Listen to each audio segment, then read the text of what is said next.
Do you know that the root of poverty is mental? Do you know that poverty has destroyed more dreams than lack of resources has? Do you know it is wrong to think that poverty is an empty wallet? Poverty is an empty mind.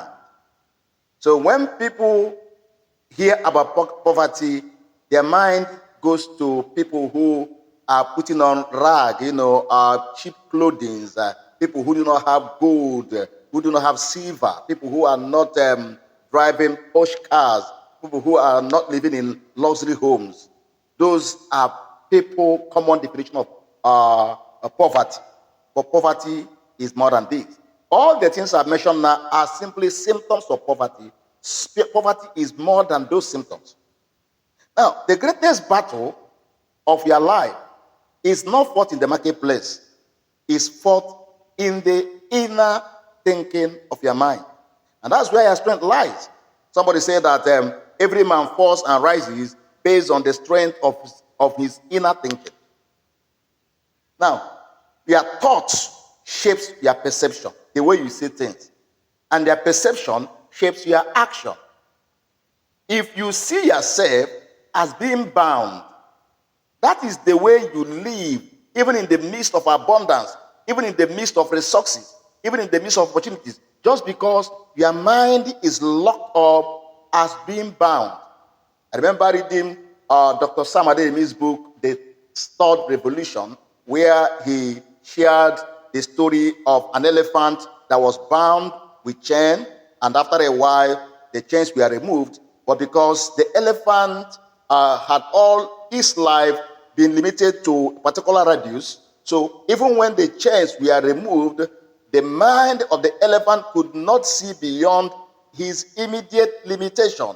So he kept moving within the same little circle that has been his experience before the chains were removed. So again, there is a reason. I'm still talking about my new book, Breaking Poverty, Building Success, and Unlocking Opportunities. There is a reason the first chapter is Mindset Shift. There is a reason. Because if you think you can't, you can't. If you think you can, possibilities happen. If I was thinking in terms of money, I couldn't have written this book. By the time I was working on this project, I didn't have sufficient balance in my bank account to carry out this project. But we have spent hundreds of thousands so far.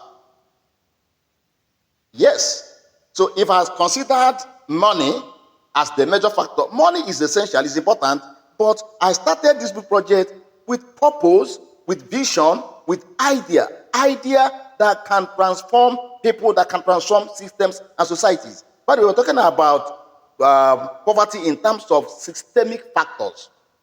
Not just individuals strive and struggle, to break out of financial lack. That's limitation. That's limited version of what we're talking about here. So I want you to, in case you have seen this video, I'm talking about this book, and you have passed it, you didn't buy, you didn't read, that's the kind of thing I want to change. I remember several years back, somebody looked at me and said, Pastor Austin, you have so much locked up in you. It's just that these things need to be turned into tangible version. More than 16, 17 years ago, 4 years ago, I met somebody, I was going to ask him for money. The person didn't give me money. The person gave me something that was more than money. The person looked at me and said, Pastor, do you know you have content, you have ideas, you have resources, you have materials that can become a book? Today is a reality after 4 years. So poverty is at its root is mental. It's mental. That's why I wrote this book in part. There are other things that you will find out if you buy this book, read and apply the principles. I've always said that reading this book will automatically, if you apply the principles, shift your life to the next level. It's available on Seller. The link is on this video. Buy, read, and make sure you apply the principles. One more thing I want you to do is to share this with other people. Don't hold this opportunity to yourself. Share it and do good to leave me a review. Get your own copy today. Don't allow this thing to pass you by again. I say something about how opportunity pass people by because of the way they think. So get your own copy, read, share with others, and I will hear your success story in the name of Jesus. Thank you.